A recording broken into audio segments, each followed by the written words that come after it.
Alright guys, so I think I'd do a little bit of a race car update video since I haven't posted in so long. So this is my red Camaro. If you guys remember, it was all like white and sanded down because I painted it. This was the final product of it.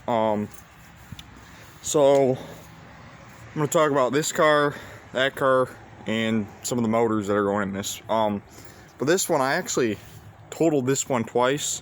First time I just knocked this whole side off and bent some bars and broke the lower ball joint. That was fixable.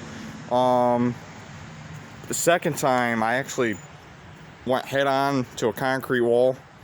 It was pretty much a barrier, but that time I actually bent the frame and everything. See,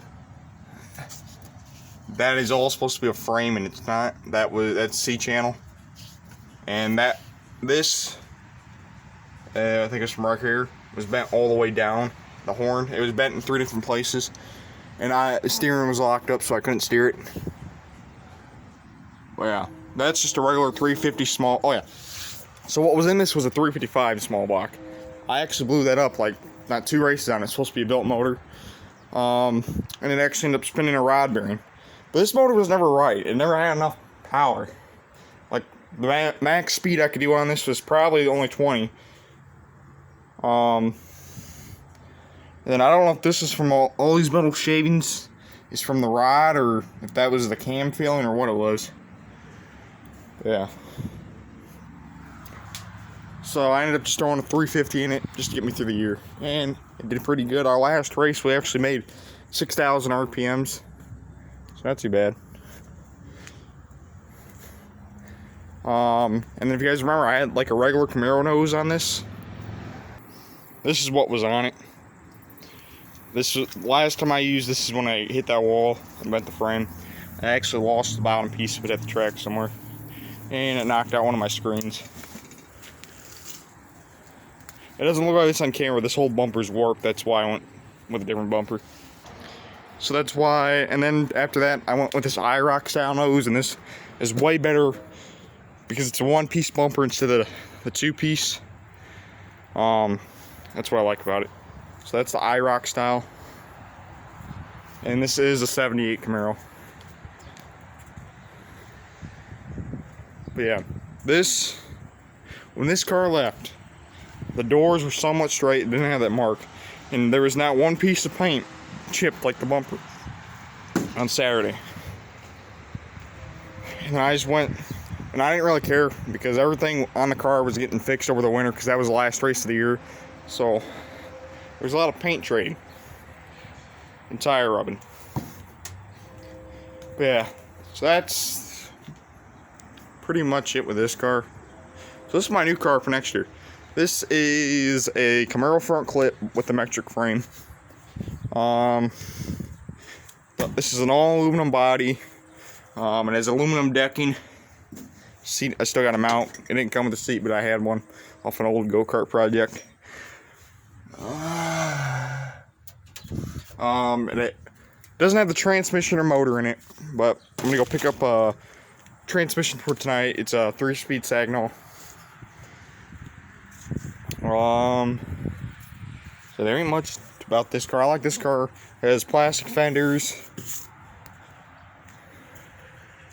little hood scoop. But yeah, the plan is I'm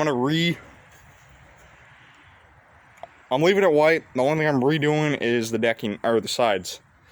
They're pretty beat up, and that's just 2 pieces. They're $80 a sheet, so ain't bad. And then still going with rivets. Well, like some spot like the doors and the fenders. The rivets are going to be replaced with body bolts. So if I ever have to just hurry up and take it off, all I gotta do is unbolt them. And if I ever have to pull a motor, it's easier. Just unbolt the fenders. When you're done, bolt them back on. So, yeah. So the motor I'm making for this was at 355. I am going to build this into a 383 and put it in that car for next year. So I'll have an aluminum body, a 383, and a 3-speed trans. That actually should keep me up in the pack. So that's the plan for over winter, is to build this. Now the car is eventually going to come in here in the winter once I get all this stuff cleaned up. Trying to get this quad sold so I can get the motor part. 383 kit. This is a 88 Suzuki LT 230S that I picked up for 300 bucks. Over here's the motor. I freshly rebuilt this motor. They don't make a center gasket, so I had to use RTV. But it needs a piston because I broke the piston in the process. So after that, so I'm pretty much gonna sell it as is. I'm staying maxed at my price, but I have it up for sale. If it don't sell, I'll finish it up, rebuild it, and then I'll put it up for more. But yeah. And then this motor is going in the other race car. So I'm going to have 3 of my cars out there. My family's going to be racing. Brother's going to be in this. The sister's going to be in my pink Monte Carlo, which is on my channel. I haven't showed that car in about 3 years on this channel, but I still got it. And then my new car. So yeah, I'm going to go a lot better with this engine. I'm going to do 1-to-1 pulley ratio. I'm still deciding on what kind of cam I want. I'm thinking about a 290 or 280 comp cam. What else? Going with an aluminum water pump instead of those regular factory ones that GM made. It's gonna have a 400 crank in it because it's gonna be a 3-to-3. Yeah, and probably dart heads. So that's gonna be the motor build for this winter. And then I still gotta get a power steering pump. On total, I think the pump with the canister, the water pump, and the pulleys, I think it was all going to be like $465 in total. Not bad. 3-to-3 kit's about, for the cheapest one is about, I forget, like 7 something on Jegs or Summit. I'm just going to put that in here. Yeah. So once I get the kit, that's when I'll finish tearing the bottom and everything apart. So yeah. And then I gotta send this out to get bored. Because this was supposed to be a 3-to-5, but I don't know, because I don't see 30 marked on any of the pistons. And this has been rebuilt because someone's numbered the pistons. So I don't know. But yeah. Wasn't a bad summer with this car. I wrecked it a lot. But that's it until I make another video.